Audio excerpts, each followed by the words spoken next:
नमस्कार दोस्तों, मैं हूं श्रीकांत सिन्हा। आज की कहानी में आपका स्वागत है। ये कहानी एक ऐसे लैब की है जिसे दुनिया की सबसे खतरनाक लैब का दर्जा हासिल है। इस लैब में जिंदा इंसानों पर कुछ ऐसे एक्सपेरिमेंट किए जाते थे जिनके बारे में तो आम तौर पर कोई सोच भी नहीं सकता, बल्कि उसके बारे में सुनकर ही रूह कांप जाती है। तो चलिए कहानी शुरू करते हैं। ये कहानी जापान की है।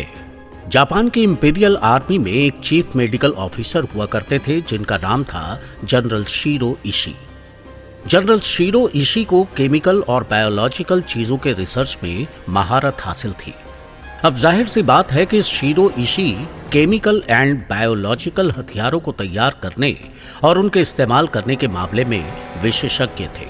तो जापान की हुकूमत ने साल 1930 में जनरल शीरो इशी से कहा कि हमें अपनी सेना को मजबूत करनी है, इसलिए तुम खतरनाक से खतरनाक हथियार बनाओ ताकि हम दुश्मनों को ज्यादा नुकसान पहुंचा सकें।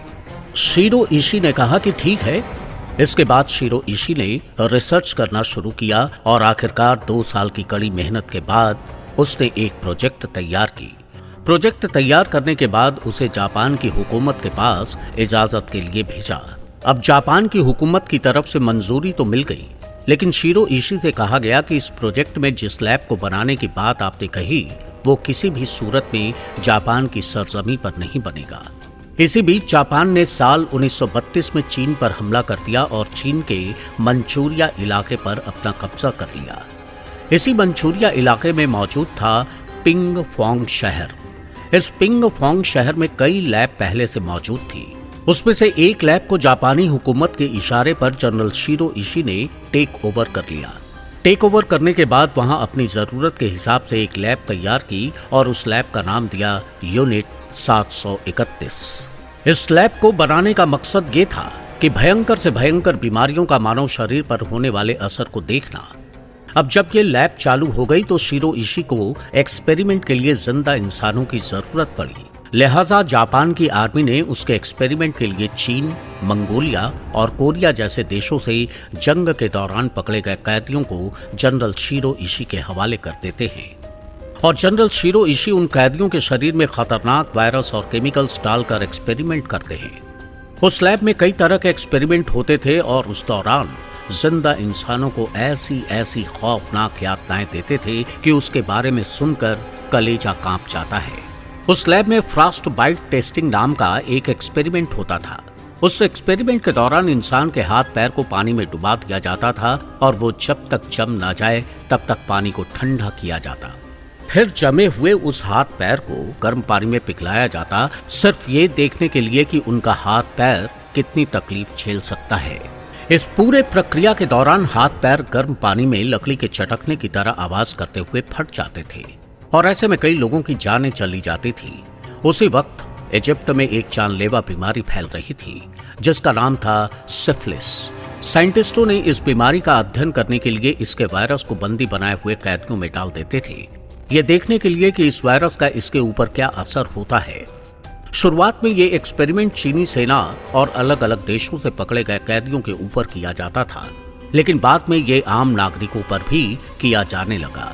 इसी लैब में एक एक्सपेरिमेंट ऐसा होता था जिसमें औरतों को पकड़कर लाते और फिर उनके साथ जबरदस्ती शारीरिक संबंध बनाकर गर्भधारण के लिए मजबूर करते और जब वो महिला गर्भवती हो जाती तो उनके शरीर के अंदर खतरनाक वायरस डाल देते, ये देखने के लिए कि इसके बच्चे पर क्या असर होता है।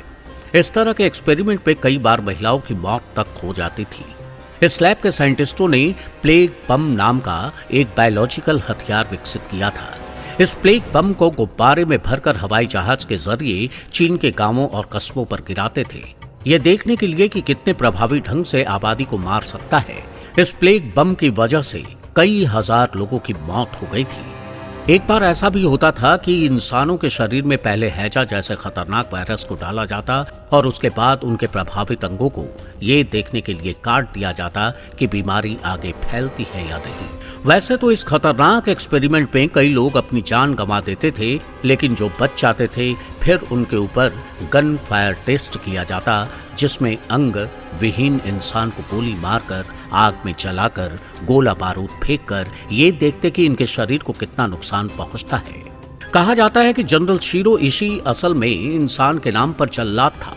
वो अपने एक्सपेरिमेंट के चक्कर में कई जिंदा इंसानों को लैब के अंदर तड़पा तड़पा कर मार डाला और जो नहीं मरे तो उन्हें चीर फाड़ कर मार दिया, सिर्फ ये देखने के लिए कि आखिर उस इंसान में केमिकल या वायरस से खुद को बचाने के लिए कौन कौन से अंग काम करते हैं। खैर, साल 1945 में सेकेंड वर्ल्ड वॉर के दौरान अमेरिका ने जापान पर परमाणु हमला कर दिया, लिहाजा जापान बुरी तरह इस युद्ध में हार गया। इसके बाद जापान की इंपीरियल आर्मी को चीन के कब्जा किए गए हिस्सों को भी छोड़ना पड़ा।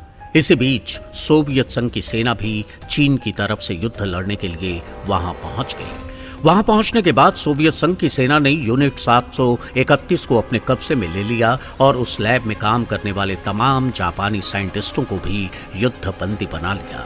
बाकी बचे साइंटिस्टों को अमेरिका ने अपने कब्जे में ले लिया, मगर अमेरिका उन साइंटिस्टों पर कार्रवाई करने के बजाय उनसे कहा कि आपने अभी तक जितने भी एक्सपेरिमेंट किए हैं उन सब का रिपोर्ट हमें सौंप दें तो आप लोगों को आज़ादी दे देंगे। अब आज़ाद होने के लिए साइंटिस्टों ने वो सारे रिपोर्ट अमेरिका को दे दिए और अमेरिका ने उन रिपोर्टों को लेने के बाद सारे साइंटिस्टों को आज़ाद कर दिया। साल 1932 से ये सिलसिला शुरू हुआ था और साल 1945 तक चला, यानी 13 सालों के दरमियान इस पूरे एक्सपेरिमेंट में जनरल शीरो इशी ने करीब 5 लाख लोगों को अपनी वहशी हरकतों का शिकार बनाया। अब वो तमाम जगह वीरान हो चुकी है जहां 5 लाख से ज्यादा इंसानों को तड़पा तड़पा कर मौत के घाट उतारा गया था। आज भी वो जगह है, मगर अब नए जमाने के लोगों के लिए वो टूरिस्ट स्पॉट बनी हुई है। तो ये थी दुनिया की सबसे खतरनाक लैब यूनिट 731 की कहानी। अब मिलेंगे किसी नए कहानी के साथ, तब तक के लिए धन्यवाद।